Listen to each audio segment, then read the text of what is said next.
Welcome to the Garden for Mind. Okay, so this area was just gravelled over, hadn't been used for years. The whole site hadn't been used for about 6 years, so it was an empty space. Used to be used for all the stock from the nursery, but because it's such a vast area, the partnership just weren't using this anymore. So this area we decided to make into a kitchen garden area. So have you pressed the record button? I have, I just did it. This is nice, sitting here. I know, it's fab, isn't it? So it's lovely. So, Libby, a bit of a breeze blowing now. Yeah. But the first thing that just struck me, especially when we were sitting over there in that corner, is all about the place. Yeah. And Yeah. there's something about being here, and I don't know if it's, in fact, it's in a courtyard or it's just the sound of the trees and the plastic rustling in the wind. Yeah. But you can tell there's something very special about the place. And for me, yeah. place is everything. So what originally drew you to this place? Because obviously, how did you discover it? How did you come to think, eureka? Well, it was initially, I had a chat with the nursery team because this area just wasn't being used. And I just thought, there's an opportunity here. I just thought it was an opportunity because, yeah, the nursery is beautiful, the environment is beautiful. You just sit here and you just listen to the birds. And it was just an area that wasn't being used. So the nursery team were keen to see it developed. We've set up a sustainability focus group on the Leckford estate. And one of the things we wanted to do was think of something that would add value. And we discussed it. And this was the thing that we came up. We thought, let's make use of it. It's not been used. It's an eyesore. It was detracting from the beautiful nursery. I just felt it would add value. I just thought it would be good for the community and be able to connect. So it could be used for the working with the charity, but also for the community. And I just love the environment. And it's got its own little microclimate in here as well, because it's the walled garden. You know, when it's warm, it's just amazing. You get the heat reflecting off the walls. And I just think the fact that we've got mature shrubs in here as well, and then you've got all these beautiful trees surrounding it, I just think it's phenomenal. And so came up with the idea, put a proposal together, took it to the head of Leckford estate and said, what do you think? Is this something that you would support? And they said yes, but I then needed a vehicle to be able to do it. And that's where I put an application into the John Lewis Partnership Golden Jubilee Trust. So that is a charity that is separate from John Lewis, but it pays for partners to go and work for a charity of their choice for up to 6 months. So I feel very blessed. There's 77,000 people within the partnership. And there's usually about 30 or 40 people per annum that get the opportunity to do it. So I'm one of those 30. Yeah, So, I mean, it's just lovely because obviously in my day job we work with John Lewis John in Lewis, the partnership, and there's something about the partnership and that does those kind of things that are quite incredible for businesses to do. And you just sort of stop here and think, well, if it wasn't for that, we wouldn't be sitting we here wouldn't be today. No. And you know, you can already feel it here without all the plants and the shrubs and it unfinished, and without anyone, you can almost feel the people that are going to be walking around here, just being and just enjoying the space. Yeah, and that's something. Yeah. But what can it sort of grow into? Because you know, you can't help but feel with this kind of site, how many other sites are there around the country that are unloved? Yeah. And you touched on it before. It's the idea of people have these spaces and they put something in, but then if you don't invest in the maintenance, you have they to just become weeds and they just deteriorate. Yeah, and I think for me, I wanted, you know, the whole point of my secondment was to come up with a plan. You know, it was a 3-phase plan. It was firstly look at ways in which to get funds, whether that be through grant applications or donations from businesses, individuals, etc., or doing events to raise funds, but also the contractors to build it. But then the third element was, okay, how are we going to maintain it? What are we going to do? How are we going to maintain it? How are we going to get people to get involved and enjoy it and be part of it as it grows?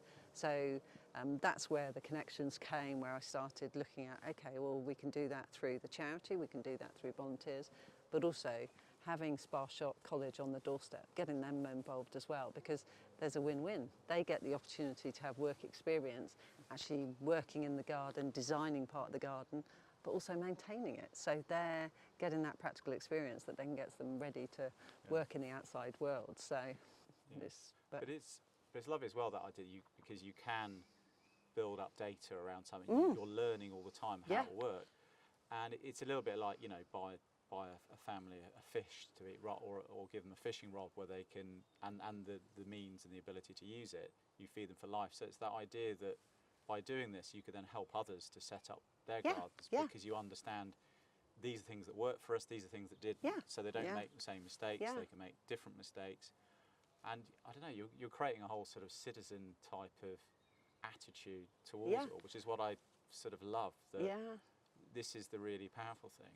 And also I think it leads on to the bigger questions for me around these ideas of tiny forests. So this idea that actually we don't solve things by necessarily big ambitious goals, but just by small areas nurtured, loved and looked after, we can make huge differences through the actions. So and what's lovely here today is this is not about talking about doing something, this is hands-on doing it, and it will grow, and I suppose you'll tweak things and plants as you learn more. I'm excited about the passion I'm feeling. So as you know, I'm incredibly passionate about this. This is my baby.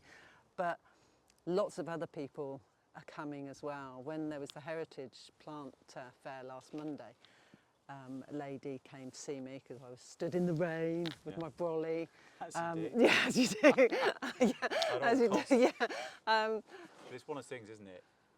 You know, you show someone on a PowerPoint or on photographs is one thing. You take them somewhere, you show them physically, you walk them around so they can feel it. They're hooked. They instantly get it because they see it. And I think so often in life we put judgments down to, you know, a quick picture, or it's almost like the social media is suddenly a reflection. But actually, this is all about the slow time, the slow made. That actually, if you give people time to just absorb and feel something, you feel connected to it. Then emotionally, you're connected to it, and then you feel like you want to be a part of it. Well, this was going to be just a bit of a makeover of this space, and you know, once I got the opportunity to have the 6 months of comment through the Golden Jubilee Trust, I realised there was opportunity to go beyond just getting local volunteers. There was opportunities to speak to the bigger contractors who do the contracts for John Lewis Partnership, because they'd never been asked before to do a project with the partnership. And I just thought, well, there's a real opportunity here, because they work for the partnership, they have an interest in the partnership, do work elsewhere, and this is an environment where they're doing something totally different. So we were very lucky. Triag were amazing. They've stepped forward as principal contractor, and then all the other contractors came on board, and I called it the John Lewis Partnership Construction Alliance. It was a bit of a fabulous name, a bit of a tongue twister. But it was, you know, these are companies that usually are competing for work. You know, it's amazing here the way you've managed to bring in a partner like, you know, And Over Mind. I think is a great example that I think a lot of times when people do bouts of therapy, it's in quite boring, dull rooms. They're quite isolating. They're quite intimidating. Whereas here, what you have is a garden people can walk around, and almost the conversations will just naturally unfold. I just, you know, for me, you know, from personal experience, my garden helped me.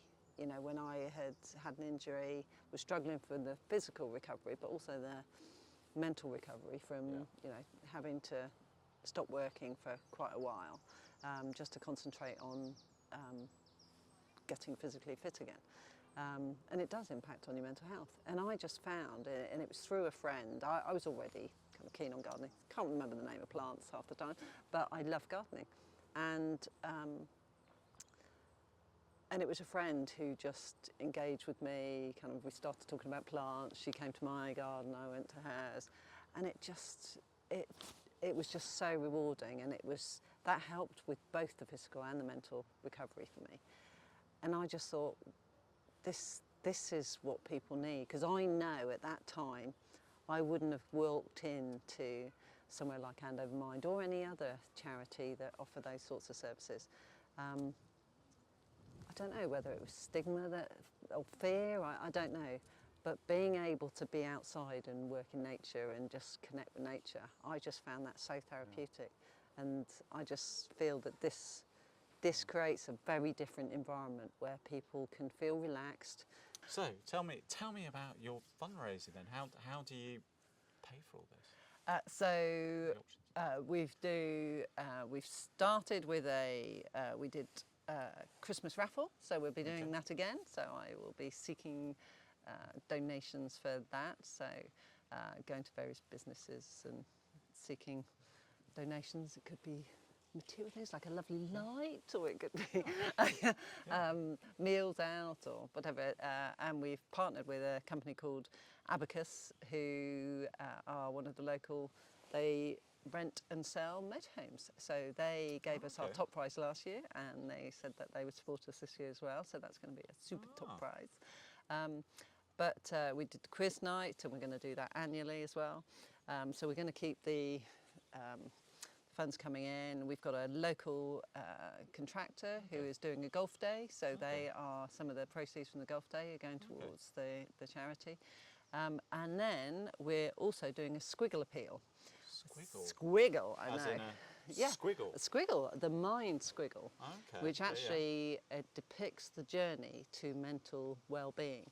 So it's not a straight line to and it's not mental... a sort of rhubarb and custard or a Mr. Messy kind of... It is a Mr. Messy, yeah. It's do you know the squiggle? Yeah, I know the sort of that, and then... and it looks like a flower.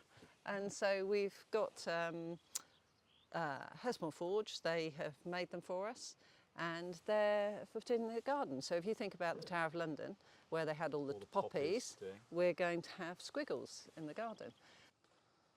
Libby, thank you so much for that. Is this our Bill and Ben? This is our Bill and Ben. Is this our Bill and Ben impression? Yeah, there we are. Mine's actually got soil in it. I've just got soil on my head. I tried to knock it out. Oh, God. There we are. I feel part of the garden now. Thanks so much for that. You're very welcome. Ah, dear. Always got to have one bit of silliness. Excellent.